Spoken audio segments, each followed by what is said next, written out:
Nation. You're now listening to the most opinionated, the most exciting, the most son of a Schmidt. You guys actually do something useful here, right? Like, is anything you do even beneficial to someone? Whatever. Now to the show that literally has tens, that's right, tens of followers.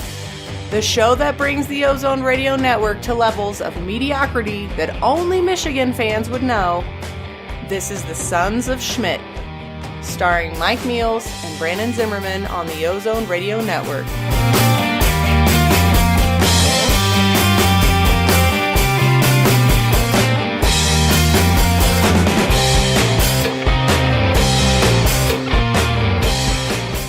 Hey, welcome back, Buckeye Nation. This is the Sons of Schmidt podcast.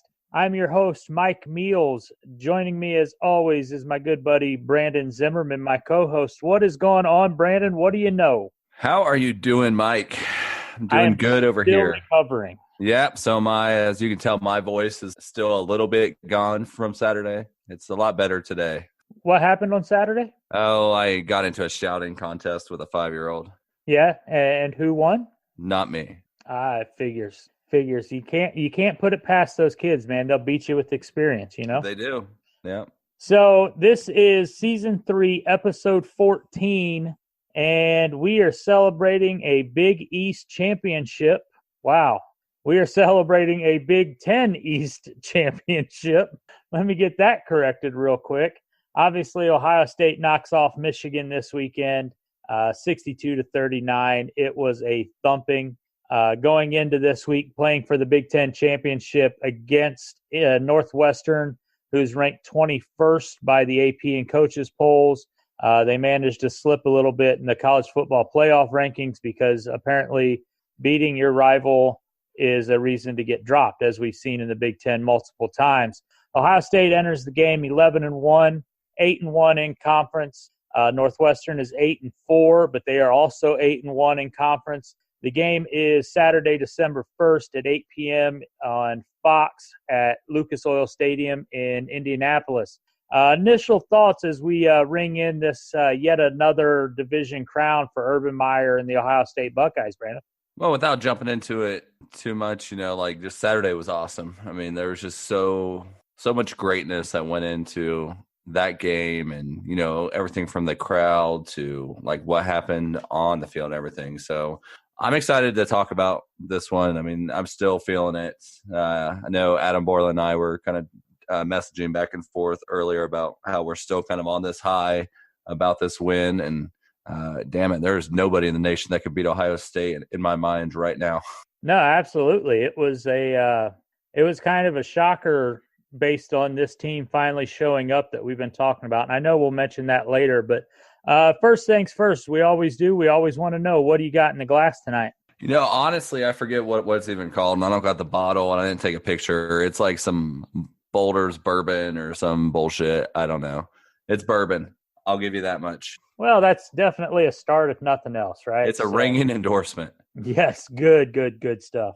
Yeah, I'm still the same moonshine here. I'm telling you, man. Can't change it. I wish I would have been able to get a bottle of it up to you guys so you guys could have tried it last week. But we are riding a successful streak with the moonshine. So the Shire Shine, I'm going to keep on that one. Speaking of smuggling stuff in suitcases, I managed to bring 12 bottles of Yingling back with me to Colorado, and I am stoked. It's up in my refrigerator right now. That's impressive. I was trying to figure out how I was going to do that, and looking back, I'm kind of glad I didn't because the good folks at United Airlines decided to put 4 new holes in my suitcase when they shipped me back. So I'm glad you got yours back there. So one quick note here. I wanted to put this out there because I was actually asked about this on Saturday. I know I've mentioned it before. We're working on the video side of getting the show up for you guys. It's still a learning process. I'm still working on that, getting it all mastered, the editing of it down. So we're getting closer and closer. I've got a few more tricks up my sleeve. Obviously, this is all self-taught, and we're going from there. So keep with us. It is coming. I know Brandon's really excited and looking forward to seeing everybody seeing his face. Big notes that we have for this week. Obviously, the first one is yet again, a Big Ten Coach of the Year award is not coming to Columbus. Pat Fitzgerald, head coach of the Northwestern Wildcats, was named as the Big Ten Coach of the Year. I just saw it today. I don't know when it was officially announced, but I just saw this was announced today. I talked about it a while ago. I've talked about it on Twitter. Ohio State has not had a Big Ten Coach of the Year since 1979 when Earl Bruce won the award. During that time, since Ohio State last won, Iowa has had the Coach of the Year 7 times. Illinois has had the Coach of the Year 5 times. Northwestern has had one 4 times. And the only schools without a Coach of the Year win in the last 38 years are Ohio State, Maryland, Northwestern, and Rutgers. So I know I railed on it on my Son of a Schmidt a couple weeks back, but any thoughts on that, Brandon? It's kind of silly. I mean, I think you kind of had to expect Urban Meyer not win it this year just because he was suspended for the first couple games. But almost in my mind, I feel like he did a better job this year and should have been more, in the debate to be it this year because, dude missed all the fall practice. I'm tired of people pretending like that's not a big freaking deal. The head coach of the football team missed entire fall practice with his freshmen. Who knows? Brendan White could have been playing this whole time, guys like that. Linebackers could not be as rough as they've been for most of the year if they had a head coach that saw them throughout the season and during the preseason time. So, I don't know. I think Urban Meyer did a great job this year keeping things together. There are a lot of people picking them from finishing anywhere from second all the way down to fourth. Stuart Mandel, you idiot. But to get them to where they are, win the Big Ten East in a very tough conference. I don't care what people say or how many SEC teams you rank in the top 25. You don't get a tougher division than that Big Ten East. And for Ohio State to go through it 6-0, to go on the road and beat Penn State, to go on the road and beat Michigan State, to whoop the shit out of Michigan. I thought Urban did a good job, but you knew he wasn't going to get it this year. Yeah, absolutely. And in fact, coming into this last weekend, you would almost be able to make a better case for Jim Harbaugh than you would for Pat Fitzgerald. Harbaugh in Michigan had, even though they got destroyed in Ohio Stadium this weekend, the Fighting Harbaughs had a pretty good year too. So, Pat Fitzgerald, he also went 8-1 in conference, but it was in a very weak division. Obviously they didn't do that great because he lost 3 games out of conference, but I was kind of dumbfounded by it. I don't know why they refused to send that award to Columbus, but. Well, and then it's funny. I'm trying to pull it up real quick, but Citro had a good Michael Citro from the Silver Bullets podcast had a good one earlier talking about how that said, I'm not sure Fitzgerald was the most deserving. It's just really odd to see a coach go 3-4 at home and lose to Akron and still win Coach of the Year. And that's a good point. Dude was under 500 at home.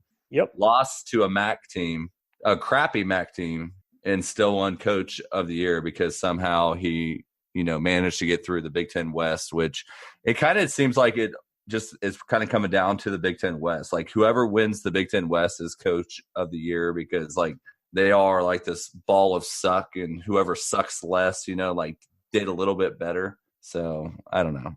Congrats, Fitzgerald. You're awesome. Well, and that's just it. Northwestern, we said it at the beginning of the year, they could have went anywhere from finishing first or second in that division to finishing 6th, but whatever. I don't know. I'm at a loss. I'm sure I had them finishing second. Northwestern, it's not like they were some crappy, they struggled early because they had some injuries. Clayton Thorson was coming back from his knee stuff. Jeremy Larkin obviously had his things. So those are 2 best players, and they did lose their all world running back last year, but but anyways, whatever. Let's just move on because we're not getting those in Columbus. So obviously the other big news this week right now is the college football playoff rankings. I think we're about to the point where it's time to start giving a damn. So any thoughts on the initial rankings? For those of you that haven't seen them, I know by the time this goes online, you'll have this already. But Michael, no, they won't. They wait till our show to hear what the rankings are. I forgot. There's one or two people probably, but Bama's 1, Clemson's 2, Notre Dame 3, Georgia 4, Oklahoma 5, Ohio State 6. Michigan only drops to 7. UCF is at 8. Florida, LSU round out the top 10. Penn State checks in at 12. Texas is at 14. And Kentucky, who completes the 7 out of the 15 or whatever it is, SEC teams on here, checks in at 15. So what's your initial thoughts on the ranking, and what do you think about this now that it is time to somewhat pay attention, I would say? Yeah, I mean, I think it's definitely time to start paying attention. I think we're definitely in a situation where Ohio State fans need to start worrying. I actually do care now, and that's why I'm going to save it for my Son of a Schmidt. Oh, teaser alert. I like it. All right, well, I'm going to go ahead and say this. I've said it before. I still think if Ohio State wins on Saturday, I think that they're going to move up.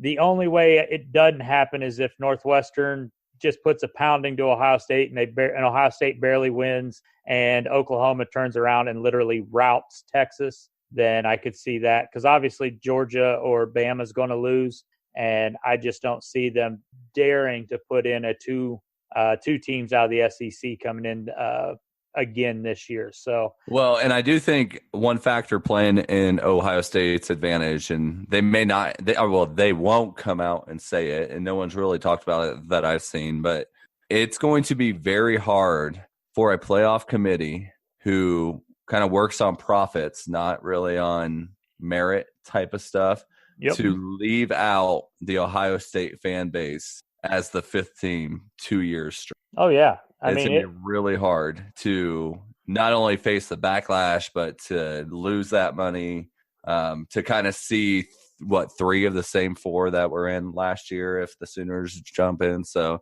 I think that's a factor that is going to play into a lot of minds next week. Yeah, no, absolutely. As long as Ohio State gives them a reason. And the Cotton Bowl last year and every other game that Ohio State plays in is always the top rated or top watched X game, So, all right, man, anything else? Or are you ready to take a look back at the weekend trip that was the visit to Columbus and the game? Let's talk about Michigan. I'm ready for it. All right, we'll take our quick pause. When we come right back, we will get into that.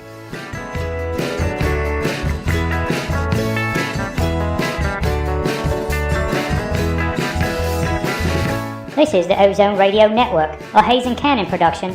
For the latest episodes of all your favorite podcasts covering Buckeye Nation, look for the Ozone Radio Network on iTunes, Google Play, iHeartRadio, and Speaker. You can also find the latest episodes by clicking on the Hayes and Cannon tab at theozone.net. Once again, here are the Sons of Schmidt.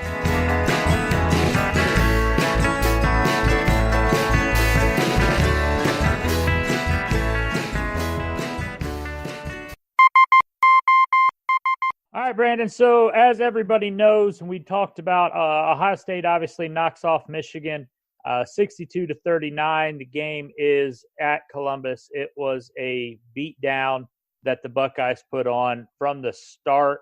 Ohio State's able to stop Michigan. They go down, they score themselves, hold Michigan to a couple field goals. And then once Ohio State started to get it figured out, we saw something that I didn't think we'd see in a long time. And that was halftime adjustments, prior to halftime adjustments, Ohio State started to do some things and just woke up and destroyed Michigan. Obviously, the game went to halftime a little bit closer than what we'd like to see with McCall's fumble on the kickoff, and Michigan scores a couple touchdowns in about 6 seconds. But Ohio State manages to go down and score again, kind of squash that momentum. Come out after halftime and just continued to shellac Michigan on Saturday. First questions that has to be answered is, where in the hell was this team all season? And what was your thoughts on the Buckeyes game? I think this is the team that everyone thought they were going to get this year. I mean, there's no one, like even the SEC homer types out there can tell you that Ohio State does not have a talented team. Like, when you look at coaching staff from the offense players to the defensive players, there is no reason why Ohio State should be sitting outside of the playoffs right now, why they should have lost to Purdue the way they are. And I think that kind of plays against the Buckeyes quite a bit about how they're kind of held to a different standard than other teams are. But I think this year, or this past week, was what we've all wanted to see. You saw a extremely pissed off team, which we've all been wanting for a while. I mean, the offense always has their swagger. They had even more on Saturday. I mean, like, those guys went out there confident that they were going to score every time that they touched the ball. And that's kind of been how it has been most of the year. We see a little things here and there where the offense kind of looks lackadaisical, but for the most part, they've been good about that. But defensively, I mean, there was a swagger, a confidence, and anger with those folks that we have not seen all year, especially in that front seven who, you know, we've been beating up on them quite a bit, mainly like the linebackers and stuff. But everyone from Draymond Jones to Davon Hamilton, I thought played an amazing game. Chase Young, we saw the Penn State Chase Young. We need to see that every game moving forward. Jonathan Cooper finally showed up, who I've been huge on, and I thought was going to have a huge year, and he's kind of been quiet. Tough Borland played great. I mean, this team kind of played into Tough Borland's strengths, and this is kind of what we need for teams to do with Tough Borland out there. I'm not sure why Michigan did what they did, but they played right into his strengths. And Malik Harrison played great. Brendan White played good. Jordan Fuller played good. Sean Wade, I thought, played a great game. Sean Wade needs to be playing a lot more, and more than just the nickelback. Kendall Sheffield, Damon Arnett, nothing about them. They're kind of what we expect. You know, I don't know how much you want to get into this, but I feel like the refs kind of screwed them over quite a bit. Those refs were horrible on Saturday, and I'm not sure how it looked on the but like being at the game, like there were so many calls that were just literally like made up calls or missed calls and stuff. No, it wasn't pretty with the in regards to the referees at all. I mean, the one thing that I've had to laugh about, because I saw it a couple of times, and you know, we all thought it, and it's great to see other people come out and say it. Michigan can no longer go about saying that obviously all the refs were against them, and it was a Big Ten conspiracy to screw over Michigan, because they definitely had the home cooking from the referees, even though they were on the road. So, but thing is, I couldn't tweet it out because you don't ever get cell phone service in there. But like, we sat around. So my brother-in-law and I were sitting there, and we had Michigan fans to our left, Michigan fans directly in front of us. And they complained the whole game about how the refs were out to get them. Like, even though Ohio State had, 13 penalties, and they had 5. I mean, there were just so many bullshit calls. And, I mean, it was nonstop that they were complaining about the refs and missed calls and stuff. And, I mean, to them, Michigan should not have had a penalty at all that entire game, and Ohio State should have had at least 17 more. Yeah, it was ridiculous. They suck. So, but I made it a point to talk shit as much as I could. I was in full-on shit-talking mode on Saturday. I am not going to lie. Yeah, there was a lot of shit talking about Ohio refs, you know, I mean, there was a lot going on. Well, you know, hey, look, it was quite a bit of a shock and a surprise. You know, the offense comes out. Obviously, Haskins sets 19 more records. You add in a couple of Big Ten conference records. There was the most points that Michigan has ever given up. That was the most points, obviously, scored in the game. I think they said Haskins had the most passing yards ever against Michigan by an Ohio State quarterback. So, you know, all that stuff was good and great and fantastic. Some of the highlights that I really took notice of, obviously, Weber goes for just under 100. It was 13 for 96. He was just shy of breaking the century mark. But as a team, they ended up having 249 yards on the ground. That's a 6.7 yards per carry average with the 2 touchdowns. That's a pretty damn good day, and that's a running offense that we have been asking for a long time. Well, and actually, that's not the adjusted stats after Paris Campbell's his run was taken away. So you got to take 78 yards off of that. I thought that was the adjusted one. No, because I'm looking at stat book too, and it shows 249 as net, but it has Paris Campbell's rush in there. Okay, so So maybe it's not so good, but still, Paris Campbell's was a pass. Yeah, it was a little pop pass, whatever. But anyways, Haskins still goes for, well, and see, that's what threw me off because it showed Haskins at 396, which is what he had. Oh, okay. Yeah, the one that I'm looking at shows him at 318. Like, they didn't update on College Press Box. Oh, yeah, no, I got mine off of that different stats website that I pull from every week. So anyways, Haskins dropped 6 touchdowns. Paris Campbell had 192 yards receiving, a couple touchdowns. Hey, that's a hell of a game by the offense, right? It is. And then you factor in a few of those drops early. I mean, like Ben Victor wide open. Yep. Could have been one early. And yeah, absolutely. It could have been even worse. So the thing that I mentioned earlier this week, and I wanted to get your take on it because you were watching it live, but the offensive line easily played their best game of the season. Easily played. What did it look like to you in the stadium? I mean, did you notice anything at all? Were you watching the offensive line, or were you tied up in the whole game overall? I was watching offensive line a little bit. I mean, they did a great job. I mean, I can only think of really like one bad snap from Michael Jordan. Like there was one like pretty low one. I think Dwayne Haskins picked it up, and that was the option that he tossed it off to Mike Weber, and Mike Weber scored. It just, when you think about how good Michigan's defensive line is and how they can get pressure on teams, and Dwayne Haskins really didn't face too much pressure at all. I mean, like the most he would have to do is like step up and then make a throw.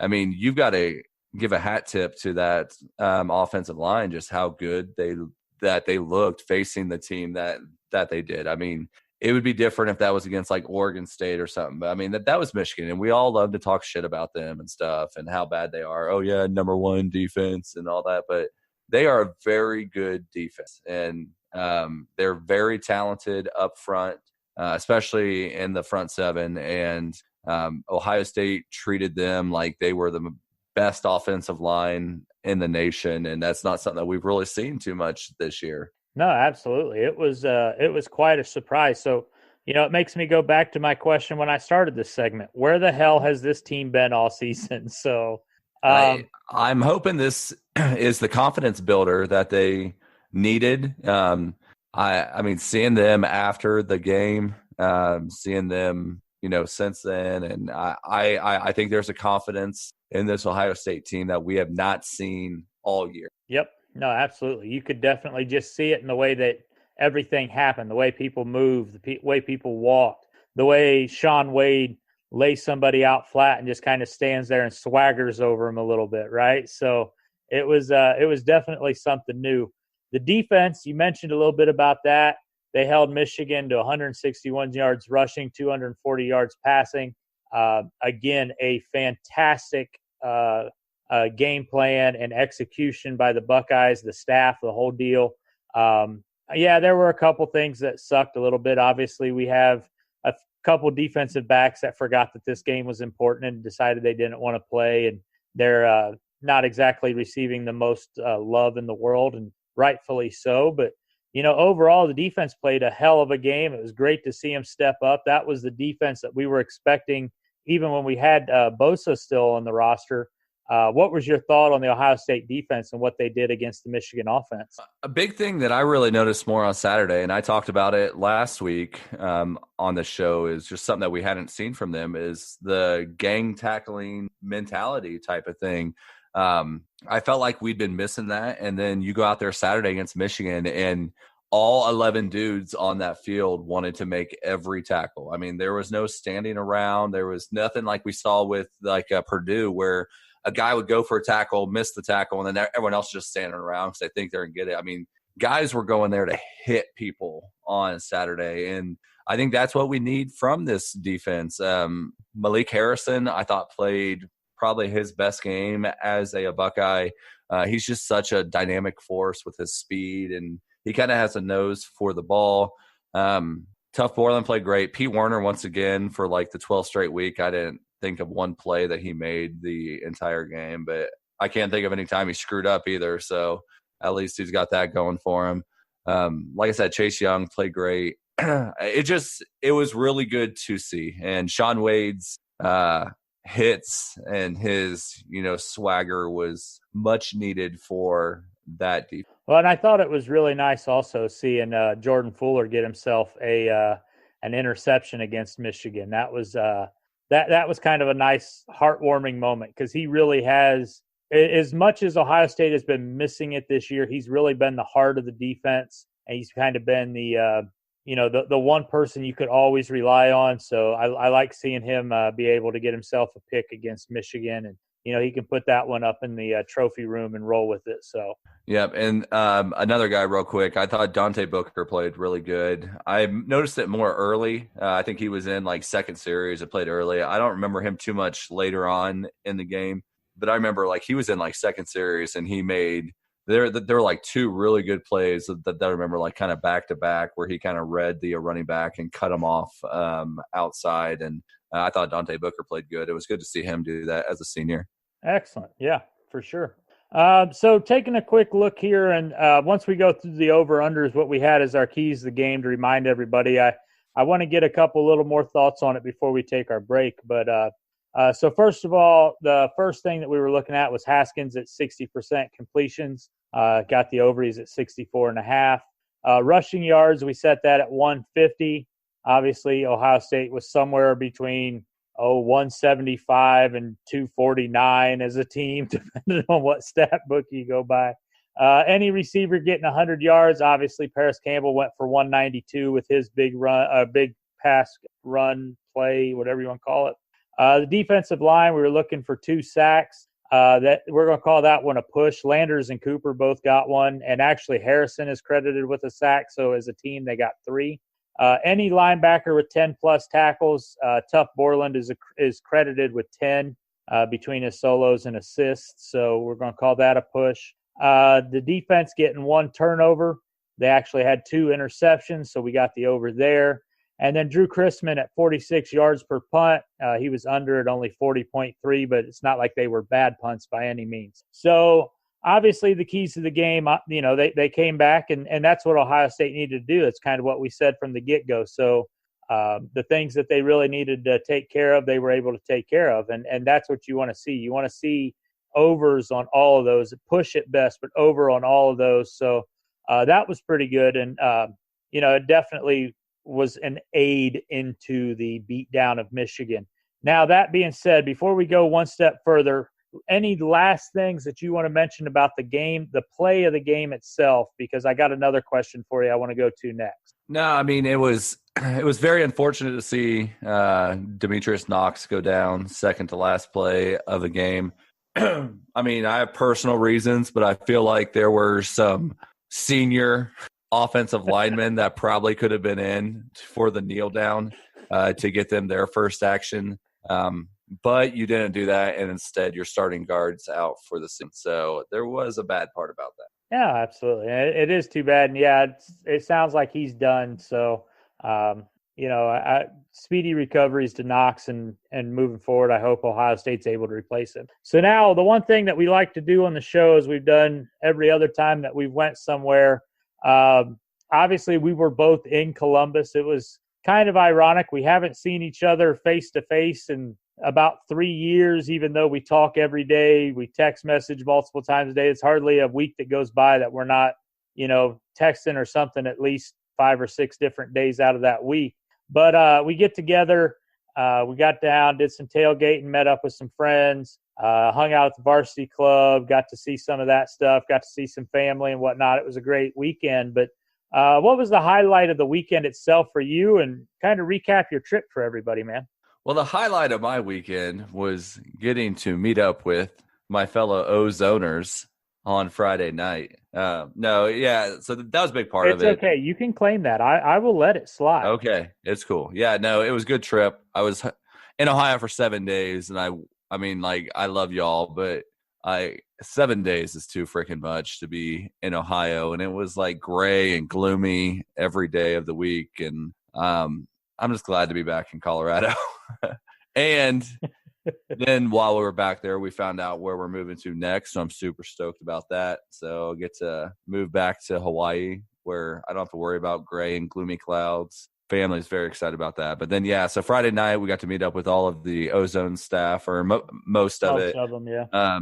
Yeah, there were a few people that were out of town, but we all went out to Top Golf, had fun, got to eat some food, drink some booze, and get our butts kicked in golf by Caroline Rice. Yeah, it was rather embarrassing to know that I actually golf, and you can't really see them, but right over there are my golf clubs. Like, that's how much I golf. They sit up here with me. Can't leave them out in the garage so they don't deteriorate. And to see this, what was she, 20-year-old college student whoop our ass in Top Golf. Yeah, that was impressive. So yeah, and someone that never golfed before in her life, wearing heels, yeah, whooping all of our asses. So all the other guys that are on the Hayes and Cannon and Ozone Radio Network, we all have to hang our head in shame. So hat tip to Miss Rice. So mad props to her though. Like, she's never done this, and she found a system and it worked. Like, all she did was just tap it into that first hole over and over. Yep. You know, but like, she we're did all it trying every time. Yep, and we're trying to blast it. So, like, mad props to Caroline. She's a lot smarter than all of us. So, but no, I mean, it was a blast on Friday, and got to meet.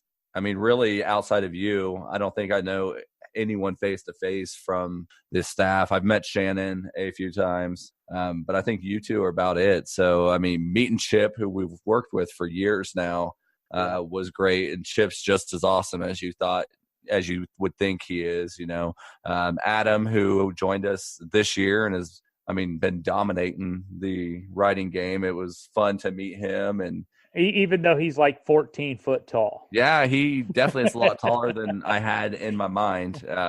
Meeting Tony. I mean, Tony's another guy that we worked with for a couple years now. I mean, he's kind of an icon within the Ohio State riding world. So it was good to meet Tony. And Jared from Sloopcast was out there. Kyle wasn't able to make it. Michael Citro wasn't there. And then Tom Moore wasn't. But I think that's really about it. I mean, Shannon was working. Shannon was, but it was definitely good. I mean, but we've met Tom Moore, so that's good that we've met him before. Yeah. No, it was a lot of fun. And then obviously, you know, Saturday morning we roll up to the stadium, and every parking garage on campus is full at 7:00 in the morning. So we end up parking like a half a mile away from the stadium.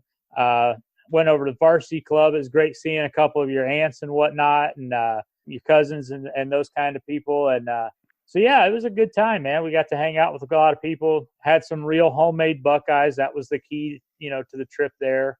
And some apple pie moonshine mixed up. So definitely helped take the edge off and everything. So it was definitely a good time. And, you know, anytime you have a couple 100,000 people around a stadium tailgating and partying and whatnot, you're going to have a bit of a good time with that. So, and that just reminded me, you talk about the stadium. Like, one thing I do want to give mad props to is, I mean, it's kind of silly to say it, but like the Ohio State fan base, going into this game, like, we all kind of were expecting a loss. I mean, most people were, and for that stadium to be rocking like it was from the get-go was awesome. Because I know, like, everyone was worried about losing. Everyone was worried about, you know, like, how bad Michigan would win. But, like, Ohio State just showed up to party. I mean, it was – I've mentioned it before. I know to you, I think I have on the podcast, where I've said I almost prefer going to Arizona State games over Ohio State games. Not because I like them more, but the games are more fun. You know, it's more relaxing. I'm going there just to have fun. Win or lose, you know, like, you're just going there to celebrate and, like, have a good time watching the teams play.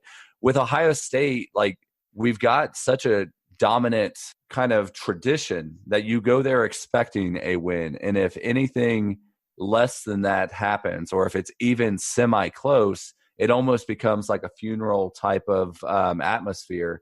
But Saturday, I mean, it was more like what I expect going to Arizona State games, where fans just showed up to have fun. You know, like, win or lose, the Buckeye fans were showing up, and they were going to, you know, talk shit. They were going to have fun. That they were going to drink some beer. And it was a blast. And I mean, that was easily the most fun I've had at a Ohio State game from beginning to end. I mean, there's been other games where, like, little parts are fun. Like the end of the Michigan game back in 2016 was the craziest like it's ever been when Curtis Samuel scored. But I mean, from start to end, I mean, this was just a rocking stadium and it was a blast. So, I mean, mad props to Ohio State fan base for that.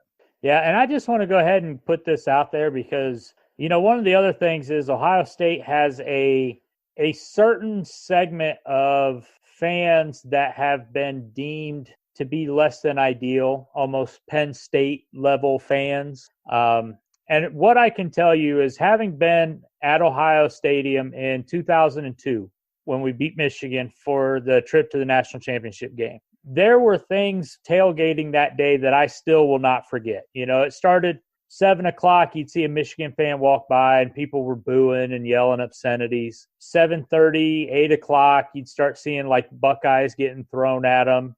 As the day progressed, by about 10:30, 11:00, any Michigan fan that wasn't already in the stadium, I literally saw full cans of beer getting thrown at them. Like, it was nasty, right? To see the way that Ohio State fans have cleaned up and reacted to that negative image being out there, despite the fact that some people still try to act like it's there, that was actually a nice touch. Like, dude, we're in varsity club, and I can't tell you how many Michigan fans were standing in varsity club, and it was just like, hey, we're just here at the bar getting ready to go to the party. Hey, it's all cool. Like, yeah, you talk a little bit of shit to them, but, being where it was 15, 16 years ago to being where it is now, that was definitely a nice touch. And I know there's been some people, like there's some Michigan fans out there that are talking about how bad the crowd is and how terrible Ohio State fans are. And I'm going to tell you one of two things. Either you're A, lying, or B, you're the unluckiest person in the damn world. Because for the stuff that you're saying that all happened to you is just bullshit. So Ohio State fans, don't take any of that to heart, because I know, and you all know, it ain't nearly as bad as what some of these people try to make it out at. Yeah, I mean, that is one thing that I noticed too, was I didn't see anything like that. Like, I didn't see any really bad stuff the entire day that we were out there, and even in the game. And I was kind of impressed. I mean, yeah, like there's crap talking, but it wasn't even like, personal type of, crap talking. It was, just like two fan bases kind of having fun.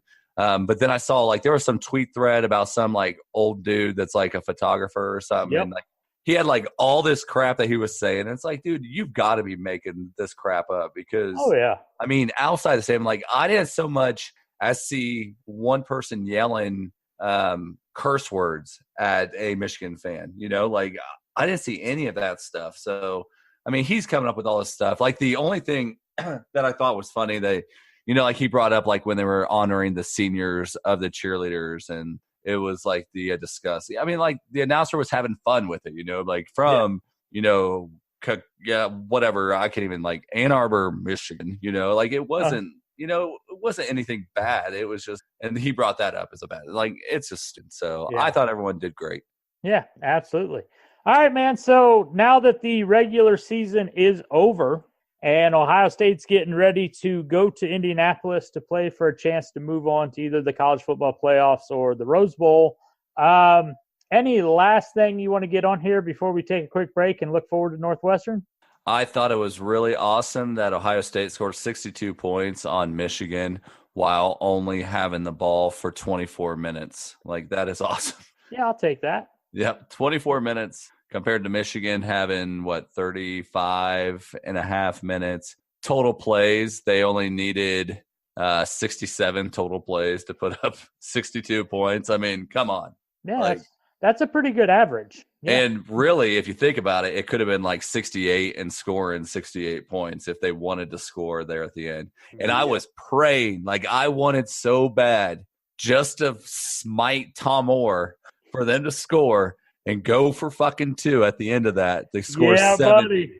Urban Meyer could really say, because I couldn't go for 3. That would have been great. We're getting this to happen. All right, man. So I'm going to have to go in agreement with you, but we're going to go ahead and put a cap on this one. The regular season is now officially done. So sad face. I know, it's terrible. And as I've mentioned many times, I love college football. So this actually is a legit sad face that I have going on right now. But What we're going to do now, we're going to take a quick break. We've got our sponsor this week from Fitz's House of Funk is going to get us through this partial stoppage now. And when we come back, we're going to go ahead and look forward to the Wildcats and talk about the breakdown of the Big Ten championship game. So we'll be right back.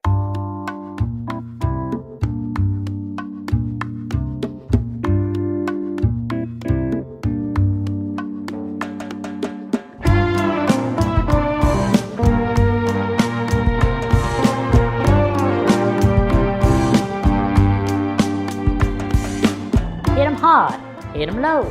It's not just how the fight song go.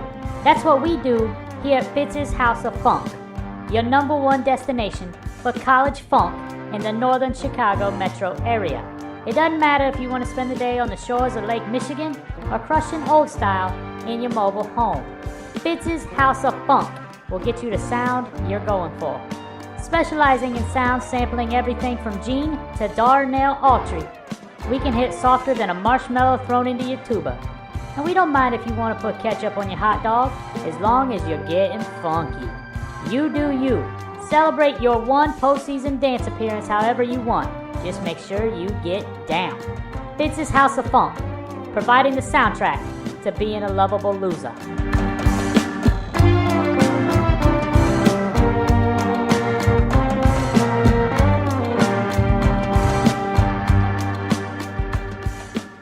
All right, guys. So as I mentioned before the break, Ohio State plays Northwestern this weekend in Indianapolis for the Big Ten championship and a chance to move on to, at worst, the Rose Bowl out in Pasadena. Northwestern comes into the game. Last week they beat their rival Illinois 24-16. I've mentioned it multiple times. Northwestern is the Big Ten West champ. They are 8-4. They went 8-1 in conference. So this Northwestern team, you can tell a lot about them as a university, just the way that their football team plays. And it is the Northwestern football that we have known for a long time. You know, they come out, they have 3, 4, 5 wide receivers on the field most of the time. They like to try to control the clock out of that spread as much as they can. They try to be smart about their offensive game plan. They play gritty defense. They have a couple guys on defense that are pretty damn good ball players as it is. Obviously, Northwestern, they're averaging holy crap, I forgot what I was going to say here. Anyways, Northwestern's offense is averaging about 237 yards a game passing the ball, 115 yards rushing. Their defense gives up 238 yards passing, so almost identical. And they give up a few more rushing yards than what they normally have at 134. Looking at the Northwestern offense, their quarterback, Clayton Thorson, 60% completions for the season. He threw for 2,675 yards, 14 touchdowns, 12 picks. But he also has 8 rushing touchdowns to top it off. Their starting running back, Isaiah Bowser, is not the same as the running back they've had the last couple of years that's led the conference in carries. He only had 736 yards on the season, 4.6 yards per carry average, scored 6 touchdowns. Most of their offense tends to go through the quarterback and their 4 wide receivers that they start each game. Surprisingly, they really don't have a lot of guys that score a lot of touchdowns, but they do spread the ball around. Everybody's in that 40 to 60 yards, 40 to 60 completions for the season. I know you've looked at it a little bit, but what do you think of the Northwestern offense, Brandon? Yeah, I mean, they've switched what they've done halfway through the year. I mean, they came out early on and was trying to throw the ball with Clayton Thorson quite a bit because Jeremy Larkin was kind of going through their injuries. And you saw Thorson throw for quite a few yards in a few of the earlier games. Once they switched over to Isaiah Bowser, it's kind of changed, and they kind of rely on him a lot more than Clayton Thorson. I mean, the offensive line struggles. I mean, they're giving up about 3 sacks per game, roughly, 4 QB hurries per game. So that has kind of translated into Northwestern and relying on Bowser quite a bit, who's been playing some pretty great ball. I mean, he didn't really play like the first 4 games of the season. Jeremy Larkin was their main guy, and he was their big-time back before he had to retire due to injuries. So Bowser's taken over. Over the last 6 games, he's averaging 122 yards per game.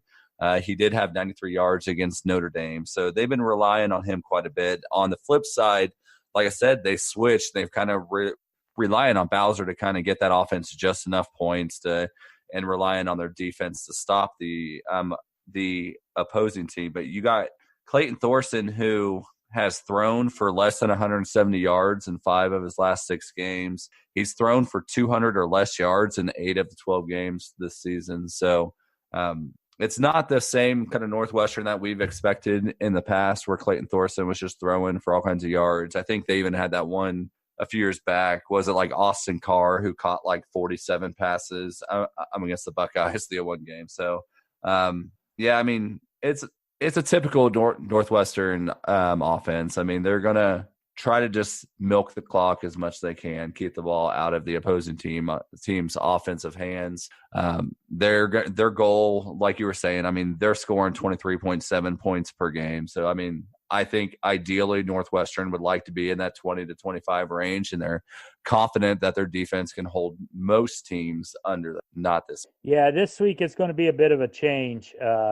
Obviously, the Ohio State offense is probably going to be the most potent offense that Northwestern has faced all season. And that's not just because we're Buckeye fans, but realistically it is. So we'll go ahead and put that out there. But with that being said, is there anything else on the Northwestern offense that you want to get on tape before we look at the defense? Well, I mean, like I said, they are focusing more on the run game, but I do think we're going to see a lot more Clayton Thorson this game than we have in games past. I mean, I think to beat the Buckeyes, you have to work the edges, which for some reason Michigan refused to do. And so it's going to mean Clayton Thorson getting the ball out to guys like Flynn Nagel, who was having a very good year early on this season before he started to get hurt a little bit. So he's senior.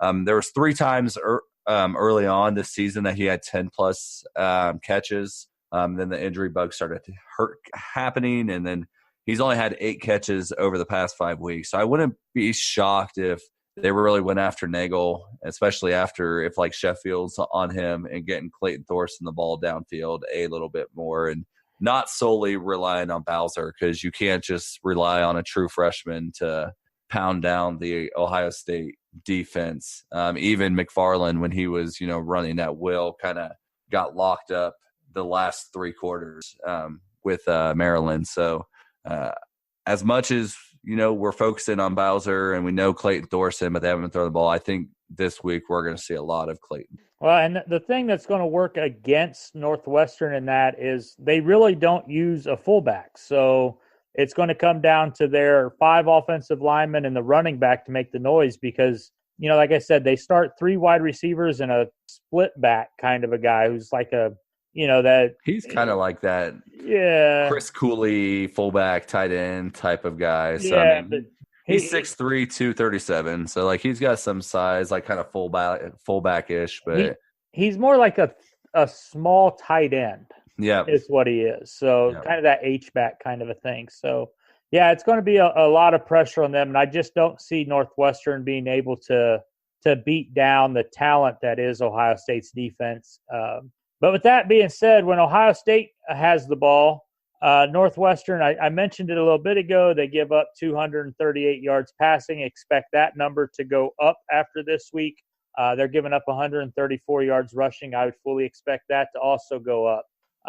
Couple of their big playmakers, obviously, all 3 of their linebackers are fairly decent and lead the team in one of a certain number of critical stats. Blake Gallagher leads the team with 112 tackles. He's got 6.5 tackles for loss. Patty Fisher, their middle linebacker's got 92 tackles for the season, 4 tackles for loss. He's also got a sack, a pick, 2 passes defended, and 3 forced fumbles. Patty Fisher has a little bit of a tie-in here for me personally. He's Katy Tiger, so I've been following him for a couple years now. I followed him through high school, so he's a pretty damn good middle linebacker. I expect him to play up as much as he can, but overall the talent gap is going to be there. Last guy I had noted was J.R. Pace, their safety. He's got 70 tackles, but he's also got 4 tackles for a loss, 3 picks, and 6 passes broken up. Looking at the Northwestern defense, was there anything that stuck out to you and anything that really caught your eye that could cause Ohio State any problems, or anything that Ohio State will be able to exploit? Well, I really think the 79th ranked pass defense by them is really going to be where Ohio State attacks them quite a bit. I think this is going to be a Dwayne Haskins show, especially when you think about how fast that turf is and the wide receivers are just licking their chops. I think Ohio State will be able to run the ball. It's going to be just like we kind of saw against Michigan, where they wind up with that, in that 150 to 175 type of range. But I think Dwayne Haskins is going to put on a show on Saturday. I think this team knows that they need to put on a show. I think they learned last year that if you just kind of sleepwalk against a crappy team in the Big Ten championship game, it's not going to be enough. I think you're going to see a lot of focus on that. So they're going to attack that pass defense. They're going to, Notre Dame was able to beat them up pretty good, throwing for 343 yards. Michigan State threw for 329 yards against them. Akron almost got 300 yards. Illinois almost got 300 yards. Purdue threw for 270 against them, and that was back before David Blau was the quarterback. That was Sindelar, who really didn't throw too much at all. Iowa almost threw for 300 against them. So I think it's going to be Dwayne Haskins and his merry bunch of senior wide receivers and Chris Olivier kind of having fun on Saturday. Well, and it's not just the style points that are going to be needed by Ohio State to get into the playoffs. I think whether anybody wants to come out and admit it, I know he'll never say it, but I think Dwayne Haskins has been slighted in his pursuit of the Heisman Trophy, and he really wants to show people these last couple of weeks that he definitely deserves the trip to New York and some serious consideration, and I would not be surprised to see him use that as a little extra chip on his shoulder. So, okay, cool. Go Bucks. Yeah, right. For those of you that haven't seen it, that's Dwayne Haskins' quote right there. So, looking at the keys to the game, I have a couple here for you, and I wanted to see your thoughts on them. So, obviously, it's been a big point since the Purdue game. I've mentioned it every week. Dwayne Haskins is going to have 60% completions, over, under. I'm going to go over. Like I said, I think Dwayne Haskins, huge game on Saturday. Huge. All right. Rushing yards, 150. I'll go over on this one. Like I said, I think there'll be – it won't be too much, I don't think, but I think there'll be more around 170. You'll have the 100-yard rusher, and then the other guy will get 50 or 60, and Haskins will pick up a couple. I see it going over 150 also. I put on here initially, I'm going to throw you a little bit of a curveball right in the middle of the show. I put on any receiver at 100 yards. I think that's going to happen. Does Ohio State have 2 wide receivers with 100 yards receiving this week? I'm going to say yes. All right. Does the Ohio State defense manage to get 2 sacks? Yeah. Like I said, Northwestern's giving up roughly 2.5 a game. Chase Young, Draymond Jones kind of playing like men possessed right now. Jonathan Cooper. I think if we're just going team, I'm definitely going over 2 there. Okay. Does the Ohio State defense hold Northwestern to under 100 yards rushing? I'm going to say no. Well, God, I want to say no, but I feel like it might get out of hand quick, and it's going to force Northwestern to throw the ball, which will take away rushing. But I'm going to say no. They will bust some long run at some freaking point. Seems to always happen. Okay. I'm going to say it's going to be like 115 yards rushing for the team. Yeah. Just I can see that, yeah. Last one for you. Does the defense force a turnover? Yeah. Clayton Thorson's been kind of turning the ball over quite a bit this year. What does he have, like 12 picks? That's pretty crazy. Yeah. Almost as many picks as he has touchdowns, 14 to 12. So, yeah. All right, man. Obviously, this is for all the marbles until the postseason marbles roll into play. Any last thing you want to get on tape about the Ohio State Northwestern game before we pause and get your Son of a Schmidt? Nope. All right. We'll take a quick break. Ladies and gentlemen, it is now time for your favorite weekly segment. Son of a Schmidt. Son of a Schmidt. Son of a Schmidt. Son of a Schmidt. Son of a Schmidt. Son of a Schmidt. It's time for your son of a Schmidt, Brandon. I know you've led into it a little bit before we got to this segment. You talked about the top of the show, but go ahead and give me what you got here, man. It is all yours. Yeah, I think I'm going to talk about the college football playoffs. I'm still not too upset about it because, it's still early. Like, Ohio State needs to win on Saturday.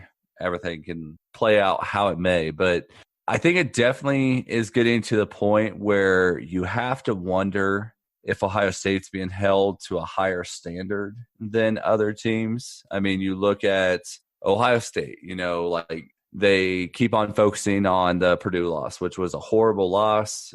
They lost by, 29 points to Purdue. And so they look at Ohio State and they say, look, they are number 6. They lost by 29 points to a team. Playoff teams don't lose by that. But then, they have like Florida, who they can throw, 2 spots below them, who has lost by 20 points twice this year, lost by 11 points a third time. But like how bad you lose doesn't matter for them. It only matters for Ohio State. And they're like, well, they struggled against Maryland, so that's why they're behind Oklahoma. But then like Oklahoma struggles against Army. They go to overtime against Army, who I think Maryland's a lot better than Army. But they're not getting penalized for that. They struggle against Oklahoma State. They've struggled against Kansas. They struggled against quite a few teams this year. But like they don't get penalized. So you've got Ohio State, who seems these past 2 years to just have a moving goalpost when it comes to what the criteria is to get into the playoffs. Going back to last year where you had Ohio State and Alabama right there, and they come out. That there's really no separation between them going to conference championship week while Alabama sits at home and Ohio State beats Wisconsin and Alabama gets in. Like there really was no comparison between those two because they lost to Iowa. But like the week before, it was a different, criteria. And then this year you're starting to see the same thing, like Oklahoma's not being held to the same standard as Ohio State. It's, Ohio State's defense has struggled at times. We know that Oklahoma's defense is like horrible, but their offense is really good. Ohio State's offense is having to carry them. Like they're saying the same things about the two teams, but it's like has two opposite meanings. And then you've also got, just like little things, like you feel like it's being set up to move the goalpost once again for the Buckeyes. Like you look at Northwestern dropping 2 spots for a win where they sat quite a few of their star players, like it's kind of convenient that they dropped into that lower part of the top 25. So when they lose, they can justify dropping them out of the top 25 rankings while moving up guys like Missouri. Like I don't know. Like I don't want to go into this, but let's just talk about the SEC real quick because, like, once again, it's like moving goalposts for everyone but them. They, have Florida, who I already spoke about, has gotten beat twice by 20-plus points, and then a third time by 11 points. I mean, they're really only win that you can look at and say, hey, that was a good win, was LSU, who's kind of in the same boat as them. I know everyone's all over Mississippi State, but I mean, their wins are Charleston Southern, Colorado State, Tennessee, Vanderbilt, got their butts kicked by Missouri, got their butts kicked by Georgia, beat South Carolina, beat Idaho, beat Florida State. So like now we're supposed to think that they're number 9 team because they're the SEC and they, have these 1 wins. LSU, they beat Miami, and that's what kind of jumped them up super high. Miami's sitting at what, like 7-5 now? Like at what point do we stop giving them credit for a good win there?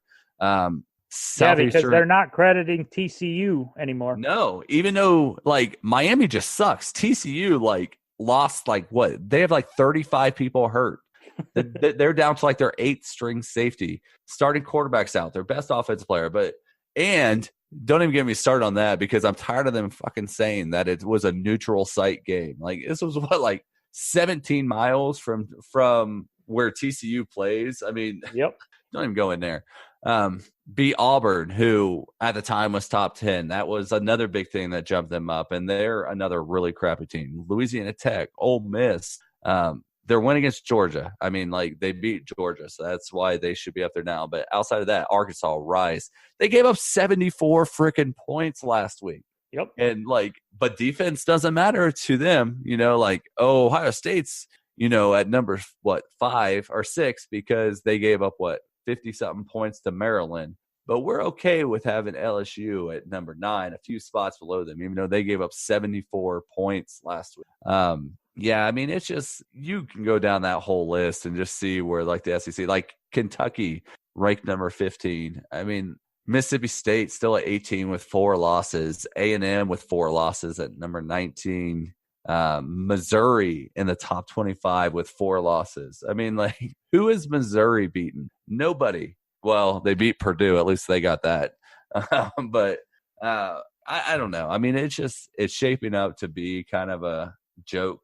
But I don't know. To me, the big thing is, I said it last year, and I mean, I can pull up that via tweet. The Big Ten needs to be changing their scheduling philosophy right now, because it's not about who you beat. It's about the number of losses that you have and how bad those losses are. So they need to fast get to the SEC type of schedule, get 4 cupcake teams in there, just get healthy, not worry about playing these tough games leading into your conference schedule and then winning your conference. I mean, that's all that matters. It doesn't matter who you play. It doesn't matter how many top 10 teams, how many top 15 teams that you beat. It's strictly about not losing and not losing bad. If you do lose, I mean, that's all that matters. So, I mean, Son of a Schmidt, I'm still not all the way into it. I still think Ohio State will be good if they take care of business next week, but it's getting to the point where it's starting to make me a little bit nervous. Yeah, see, I personally think the playoffs need to be expanded. I don't know if it's 8 teams or 16 or whatever the whole deal is, but I'm kind of enjoying the chaos as much as Ohio State's going to get screwed out of it because, Ohio State gets knocked out again, especially if the SEC somehow gets 2 teams in again. Yeah. The playoffs, as you know it, are over. That is where I'm at. If Ohio State does not make it, I hope Georgia gets that 4th spot, because I want the Big 12, the Big 10, and Pac-12 to be left out over Again. 2 SEC teams who literally played nobody out of conference all year and just beat up on each other to show how good they were. And it would be 2 SEC teams and essentially 2 ACs. Yep. So, yeah. And part of me is still hoping that they just knocked Notre Dame out at the last second too, because you guys didn't have a conference championship. That would be awesome. I'd take that too. So, good Son of a Schmidt there, buddy. My Son of a Schmidt this week, I entitled it Eating Your Own. And quite frankly, that's just the beginning, because I had a good laugh at it. I love the stupidity that comes out after a team loses, especially when somebody wants to talk stupid shit before and they just double down on themselves and just increase their stupidity multiple times. I got to watch it firsthand on Twitter this weekend, and truthfully, I basked in it a little bit. It was fun to see Michigan eat their own all over Twitter. It was hilarious. It felt good that it wasn't us. I enjoyed it. It was misery, and it was fun, and it was good to pay attention to. But then you start to see the level of stupidity reach new levels, and it really dumbfounded me. I like seeing things like when Nick Wright, the guy that's on the Fox Sports channel, earlier this year said he'd take Harbaugh over, who was it? Urban Meyer, Bob Stoops, Bill Belichick. I think he even had Nick Saban in there. And it's like, okay, now you're just being dumb.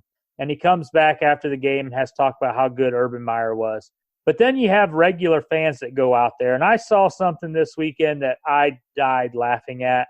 It was a Michigan fan who went so far as to say before the game that Shea Patterson was a better quarterback than Dwayne Haskins, and then proceeded to, after the game, say that even though Ohio State won, Shea Patterson was still a better quarterback, and Dwayne Haskins is not a very good or very accurate passer. And I just lost all control because that was the dumbest thing I'd read in a long time. So I love to see the eating of your own and the stupidity that comes out after a loss and just some of the extremely terrible takes. They're kind of humorous when it's not you on the losing end. Like the person that was complaining that the Ohio State-Michigan game should be played in Toledo every year because the Ohio State fan base is so terrible and they're just bad.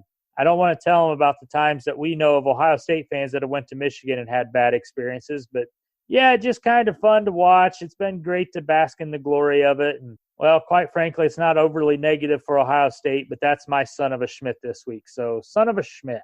All right, man. So, any last things before we go to our Schmidt picks? It's kind of a big deal this week. Let's do it. All right. We're going to pause for station identification. You are listening to the Sons of Schmidt podcast on the Ozone Radio, presented by Hayes and Cannon. The ORN is the online radio home of the Buckeyes Sloopcast, the Silver Bullets podcast, Across the Field, and of course, the Sons of Schmidt, with new episodes broadcast every day of the week. For more information, go to www.theozone.net. And now, back to the show. You know, Ohio State wasn't the only one that came out of the weekend victorious on Saturday. I want to go ahead and get this out there.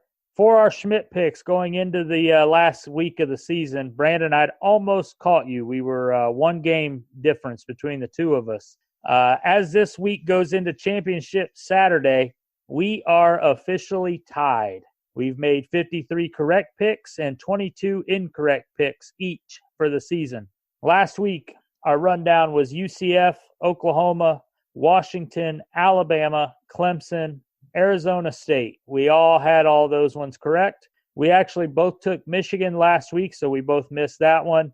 And in the Utah State-Boise State game, you took Utah State, and that was the incorrect answer. So we have tied going into the last week of the season. Looking at our picks for this week, I went through and have taken the conference championship games that are featuring at least one team that is ranked. There's a couple games on here I didn't want to mess with, like the MAC championship and the Sun Belt and ones like that didn't really do anything. So starting out here, a little hat tip to you.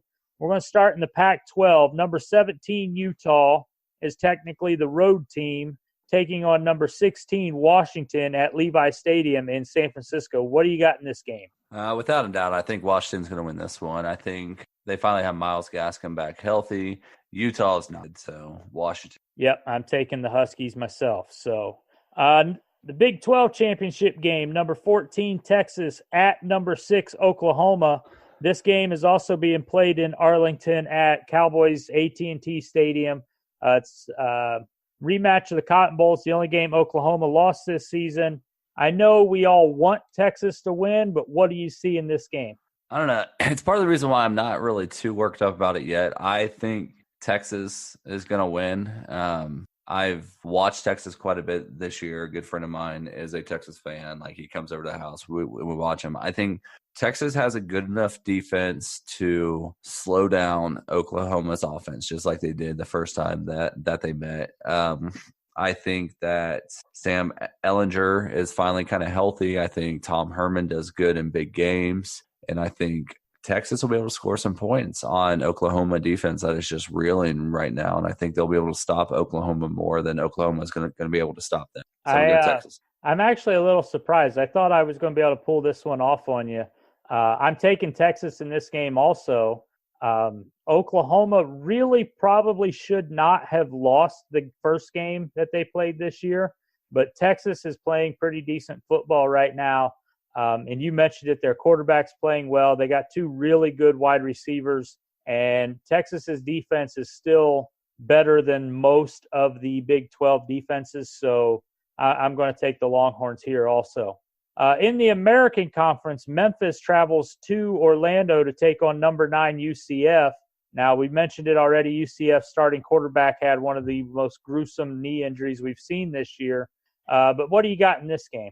Yeah, that injury was like seriously one of the grossest things we've seen. We saw when we were out at Topgolf with our Ozone guys and girls, and that was pretty nasty.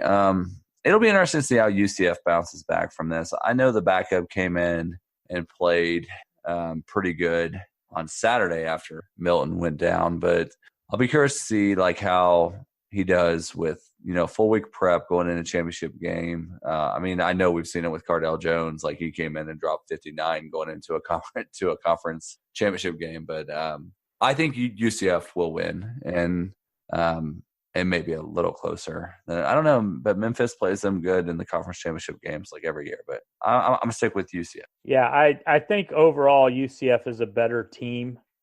Even with their backup quarterback, and giving them a full week to practice is definitely going to be an advantage. So I'm going with UCF here.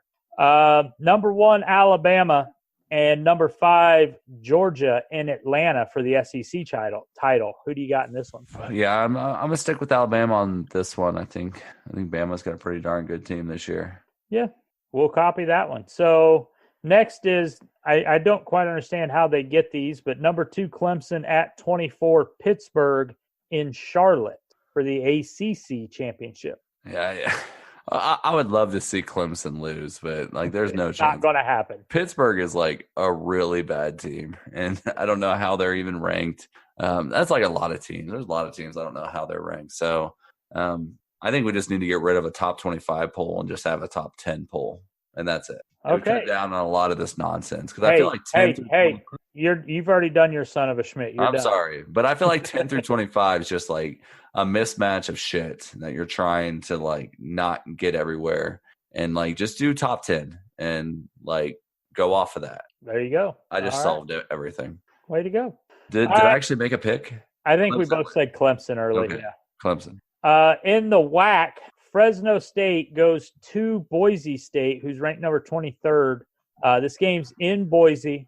Now, the one thing I want to put out here, this is actually something that's a little tidbit of information for you. I don't know if you knew this or not, but Fresno State and Boise State will play for the 4th time in 2 years. And it's the 2nd time that this has ever happened. And back-to-back years that 2 teams have played 4 times. The only other time it's happened was actually Memphis and UCF playing. And, they play in the regular season. They play in the conference championship game. Now, that's not the same because those weren't the 2 teams last year. But in the WAC, it's Fresno State at Boise State. What do you got in this one? Well, like I was saying, that 11 through 25 is just like different shit kind of moved around to look pretty. Boise State 22 in the college football playoff poll, Fresno State 25. Somehow both of those teams are top 25 teams in their minds, but God, like they're all. You know what's funny now I think about it? Like, wasn't Fresno State thrown into the top 25 the week before the conference championship last year too? Remember they had to make Alabama have a top 25 win? Yeah, so Fresno State just knows how to do it. They just slide in at the last second. So I don't know. I'm going to go Boise State. I went against them last week, and that's what cost me. So I'm going to go with Boise State. Well, I have absolutely zero confidence in this. So just for the hell of it, and after this, the only game we'll have left before the bowl season is Army-Navy. I'm going to go opposite of you. That's whack. You said Boise State. I'll go Fresno State because I just flipped the coin in my head. So last one you got, the only game that matters, number 21 Northwestern at number 6 Ohio State in Lucas Oil Field Stadium Dome Field House in Indianapolis. Who do you have winning the Big Ten championship, and what's your final score prediction? Well, Michael, I think Ohio State will come into this game riding high off of their win against Michigan with confidence. I see Dwayne Haskins throwing for 500 yards this game. I see the offense rolling, and I see Ohio State winning 52-20. Well, I have Ohio State winning this game also. I know, shock, surprise, everybody gasps right now. I don't quite have the outpouring that you have here, but I also have the defense playing a little bit better. I went Ohio State wins 45-7. So looks like we have a pretty similar schedule. So it's really going to come down to that Fresno State-Boise State game for the regular season title. Any last thing you got here before we wrap this one up, man? It's time to close up shop and get ready for a trip to Indianapolis for the Buckeyes. So what do you got for us? I think I got one more thing just to kind of talk about how good this offense has been this year and like some video game type of stats that this offense is putting up. Like we are done with the regular season. So we're 12 games in, regular season. Like back when we were allowed to play NCAA football and it was the greatest thing alive before they took it away from us, like we wouldn't have dreamed of making up stats like this. So from the quarterback, so I went through the main offensive positions, top two guys at each spot. So from quarterbacks, Haskins and Martell, they combined to throw for 4,350 yards, 43 touchdowns, and 7 interceptions. Like that's badass right there by itself. Damn. Our running backs combined to rush, obviously J.K. Weber, combined to rush for 1,768 yards, 13 touchdowns, 281 yards receiving, 2 touchdowns, combining for total yards from scrimmage, 2,049 yards and 15 touchdowns from the running.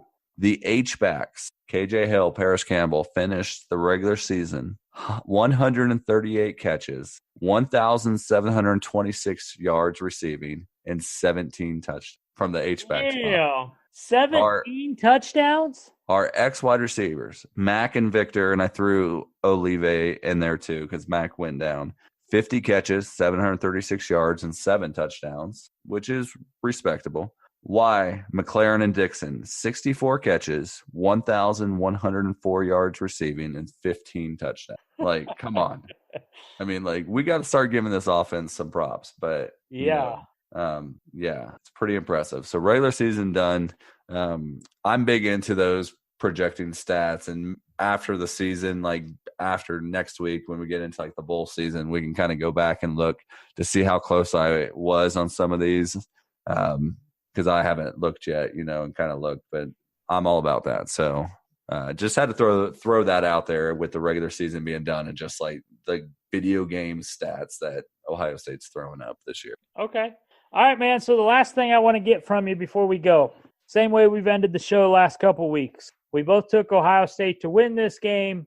How does Northwestern win on Saturday? Northwestern wins if they attack the edges, if they play ball control, don't really give Ohio State offense the opportunity to score, and they get a few turnovers. Okay.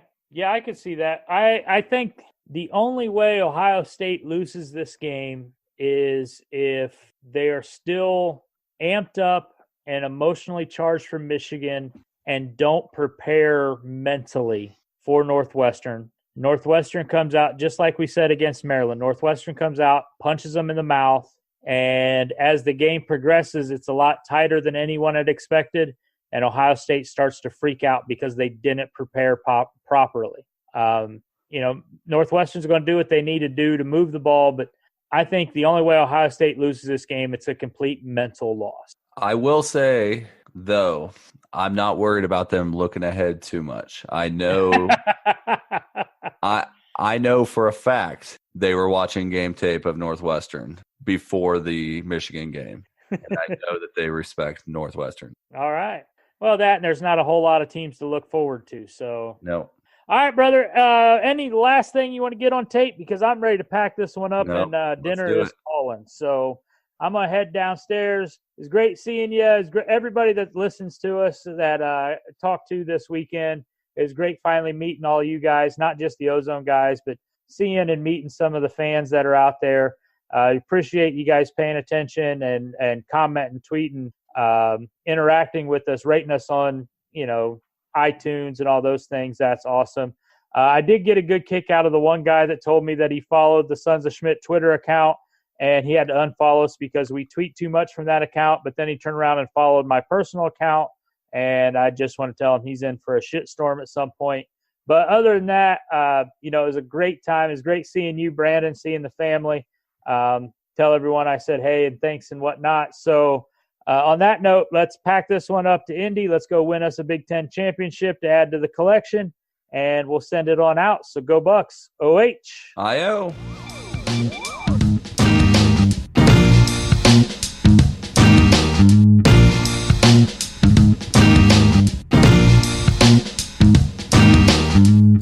Buckeye Nation, make sure you're getting the latest news and episodes from the Sons of Schmidt podcast.